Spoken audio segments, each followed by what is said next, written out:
Punat kanë mbritur mbrëmjen e së shtunës në sallën operative të Drejtorisë Vendore të Policisë së Vlorës në numrin 129 për një lëndë të dyshuar plase poshtë një automjeti Mitsubishi.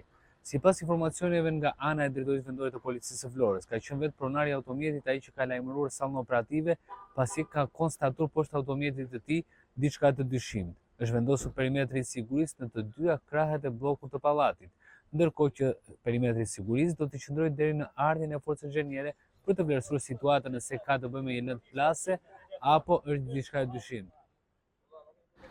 Një telefonat në sallën operative të Policisë së Vlorës ka ngritur alarmin në Policinë e Vlorës gjatë mbrëmjes së të shtunës në lagjen 24 maj. Sipas informacioneve të para, pronari i një automjeti tip Mitsubishi ka njoftuar policinë në numrin 129 pasi dyshonte se poshtë mjetit të tij ishte vendosur lëndë plase. Menjëherë pas sinjalizimit në vendngjarje kanë ngritur edhe shërbimet e policisë, të cilat kanë vendosur perimetrin e sigurisë dhe kanë kryer kontrolle të imtësishme. Pas verifikimeve të kryera, nuk është konstatuar asnjë lëndë plase apo objekti dyshim poshtë automjetit në fjalë. Megjithatë, për verifikime të mëtejshme, automjeti ishte transportuar në ambientet e Drejtorisë Vendore të Policisë së Vlorës.